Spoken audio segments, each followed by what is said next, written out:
Harvard Law professor Larry Lessig, the godfather of the campaign finance reform movement, threatened to run for president. What he said is, hey, listen, getting money out of politics is the most important issue. It gets back to equality. Are we all equal citizens under the law? Do we really have equal representation in our democracy? So if you guys believe in that, you give me $1 million so that I can make a real and effective run, and we'll use my run as a referendum on that one issue, because I won't do anything else. If we get it accomplished, then I will step aside. My vice president will become president. So it will be a clear mandate. If you elect me, we get money out of politics. And of course, the mainstream pundits snickered a little bit, like, $1 million, he's not going to raise $1 million. He's not pleasing any of the donors. How could he possibly do that? Well, as it turns out, their goal was to raise $1 million by Labor Day, and by Labor Day, they raised $1 million. So here comes Larry Lessig off the top rope. So he's in. He's going to formally announce on Wednesday, but like many others, went on the talk show circuit to explain that he is coming in, which is great. First of all, I want to give you a couple of his quotes so you get a sense of what he's about. He said, "We've lived through change you can believe in. What we need now is a reason to believe in change."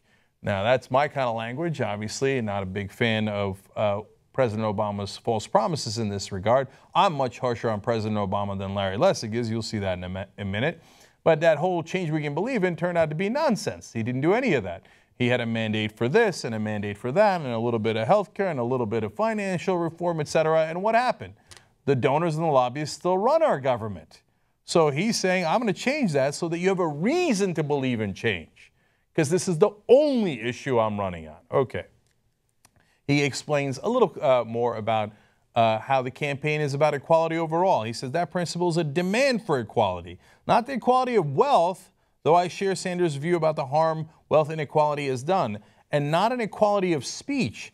The First Amendment must mean at least this, but an equality of citizens, the right that all of us have in a representative democracy to be represented equally. And think about it, man. Does anybody think that we are being represented by the politicians as much as the Koch brothers are being represented by the politicians, or Sheldon Adelson, or if you want Bloomberg or George Soros or any of those guys? No, if you give tens of millions, hundreds of millions of dollars, of course they're going to represent you more than they represent us. What kind of an absurd system is that? Why do we allow that? We've got to change it. This is one way to change it.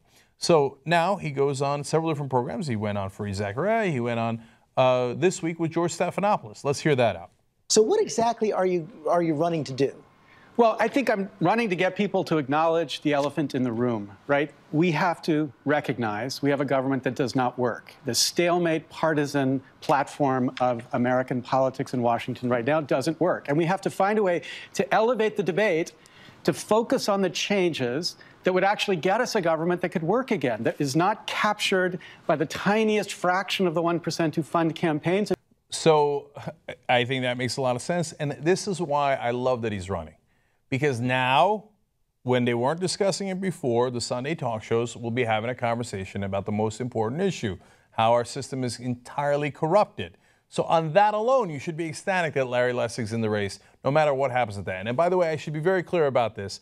I donated to his campaign. That's how much I believe in it. And I don't want to hide that from you guys. The only other time I ever gave to a politician was I gave Russ Feingold $100 once. Okay, that's it. I never give to politicians, but Larry Lessig is not a politician. He's a guy who's saying, I don't want the office, and if you give it to me, if we pass this one thing, which is what I'm running for, which is what the mandate and the referendum is about, I'm outie 5,000, I'm gone, right? I believe in that cause. That's why I gave it, and I want you to know that. Okay, now, more from Lessig on the Sunday talk shows. And you're saying that if you run, if you are running, if you win, if you become president and you pass that platform, you'll resign? That's right, because what we need is a focus that could cut across partisan lines and say this is the mandate. The mandate is to achieve this fix to the corrupted system, to fix the democracy first. And the only way I could have that mandate, or anybody could have that mandate, is that this is the thing they ran on. Okay, and I don't know if Stephanopoulos is playing it up, but it's like, you're going to step aside? Every other guy I have on here is, oh, I'm the greatest, I'm fantastic, I should be president forever, I'm going to be the best. He's like, no, this isn't about me. All I care about is getting this fix. So one more from the interview. A supporter of President Obama could argue, wait a second, the problems you raised didn't prevent healthcare from being implemented, Dodd-Frank from being implemented, all kinds of reforms over the last 4 years. Yeah, they could say that, but of course you have to remember when healthcare was passed, we had a supermajority in the Senate and we had a majority in the House. And even healthcare had to make important compromises to the special interests. So drug prices can't be negotiated because pharmaceutical companies said they would spend millions to defeat Democrats. And the public option that the president promised was thrown out the window when insurance companies said they would spend millions to defeat Democrats. So even the most important thing he did, and I'm a big supporter of the president, he's been an amazing president, but the most important thing he did is compromised by the corrupt way in which we fund campaigns. And Dodd-Frank, look, every Democrat is talking now about we have to go back and have a new law to take on Wall Street. But you can't take on Wall Street, George, until you change the way campaigns are funded, because the biggest funder of campaigns in Congress is Wall Street. I love that this conversation is finally happening at a national level. Because the assumption is what Stephanopoulos said among the mainstream pundits. I mean, like, we got a health care bill and we got a tiny, tiny, tiny financial reform bill. What are you guys still complaining about? No, that's not the point. The point is the donors still write the checks. Look at the Princeton study. Over 20 years they studied over 1,800 policy positions. Public opinion, where we stand in a democracy, is supposed to matter the most. It matters the least. It has zero effect on public policy. Special interest and donor opinion had a direct correlation to public policy. They run the place. And finally, we're talking about it out in the open. Again, that's why I love that he's in the race. I think he's going to be fascinating and challenging in the debates for all of the different candidates involved. And guess what? Today, in a wild coincidence, Hillary Clinton wound up releasing her plan about getting money out of politics. I'm sure it was a coincidence. I'm sure she would have done it even if Lessig hadn't pushed her on it, right? Come on. This is how you push the candidates. This is why other voices are so important in this race. So, Huffington Post explains, all of a sudden, Hillary Clinton's plan goes far beyond her already stated support for a constitutional amendment to overturn the Supreme Court's 2010 Citizens United decision. Now, why? Because it was easy to say, oh, yeah, I'm for an amendment. Thinking like Hillary Clinton, who is part of the establishment, part of the status quo, gets all the money from the donors, already has over $100 million, plans to crush her Democratic opponents with all the money she raised from those large, rich donors, goes, oh, yeah, sure, I'm for an amendment. An amendment will never happen. Oh, yeah, I'm on the record as being in favor of it. No. Lessig is saying, but what are you actually going to do about it? Now, what I would prefer is an actual plan to get that amendment.